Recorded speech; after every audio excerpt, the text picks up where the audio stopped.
ఈ మధ్య మాకు తెలిసిన వాళ్ళ అబ్బాయి పాపం యాక్సిడెంట్‌లో చనిపోతే వాళ్ళని చూద్దామని అక్కడికెళ్ళాను నేను. ఎళ్తే ఆయన చాలా పెద్ద కుటుంబం. 5 అన్నదమ్ములు, అక్క చెల్లెలు పెద్ద కుటుంబం. వాళ్ళతో ఈయనకి పెద్దగా రిలేషన్స్ లేవు. ఈయన ఆళ్ళందరికన్నా బాగా ధనవంతుడు, బాగా కష్టపడి సంపాదించాడు. ఏదో ముభావంగా ఉండేవాళ్ళు అందరితో బాగా టచ్ మీ నాట్ లాగా ఉండే రిలేషన్స్.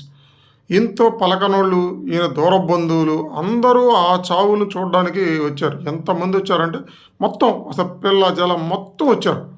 అందరూ వచ్చి ఆయనకి సింపతి చూపిస్తూ ఉన్నారు. నిజానికి వాళ్ళందరూ సింపతి చూపించడం రాల.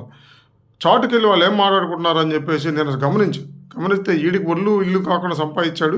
ఈడికి ఎంత బలుపురా, ఈడికి మనుషులు కనపడ్డారా డబ్బులు ఉన్నంతకాలం. చూడు ఇప్పుడు తెచ్చాడు కొడుకు, ఎవడికిస్తాడు ఈడి ఆస్తి, ఈడి మతం ఇట్ట దిగాల్సిందిలే అని చెప్పేసి అతని గురించి ఎంత నెగిటివ్గా మాట్లాడుకుంటున్నారంటే నలుగురు ముగ్గురు కలిసి అతి దారుణంగా మాట్లాడుకుంటారు. ఆయన కష్టపడి సంపాదించాడు, ఆయన కష్టపడి దోచ, ఆయనకి ఇవ్వాలని రూల్ ఏం లేదుగా. ఆయన సంతోషం వీళ్ళకి ఇష్టం లేదు. ఆయన ఏడుపు తింటే ఎలా ఉంటాడో చూడడానికి వీళ్ళందరూ వచ్చారు కానీ ఆయన మీద జాలి చూపించడానికి ఎవడో రాల. ఎంత నెగిటివ్ సెన్స్ మనుషుల్లో ఉందనేది నాకు అక్కడ అర్థమైంది. ఎవడైనా సరే అరే పలానోళ్ళ అబ్బాయి ఉద్యోగం వచ్చిందిరా, మంచి బ్యాంక్ మేనేజర్ పోస్ట్ వచ్చిందిరా అంటే ఎమ్మటే ఏందిరా వాళ్ళ అమ్మాయి ఎవడో లేబర్ కుర్రాడు ఎమ్మటి తిరుగుతూ ఉండేది, అది బాగానే ఉంది చూసుకమ్మన్నాడు. ఎమ్మటే అతను నెగిటివ్ గురించి మాట్లాడుతూ ఉంటారు. అరే వాడు మంచి సూపర్ బిల్డింగ్ కట్టాడు రా, బిల్డింగ్ భలే ఉంది 3 స్టేజ్.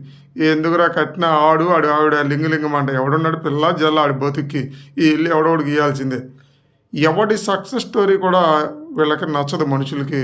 వాళ్ళ యొక్క ఫెయిల్యూర్ స్టోరీ మాత్రం అద్భుతంగా నచ్చింది. ఫోన్లు చేసి వాళ్ళకి చెప్తూ ఉంటాడు.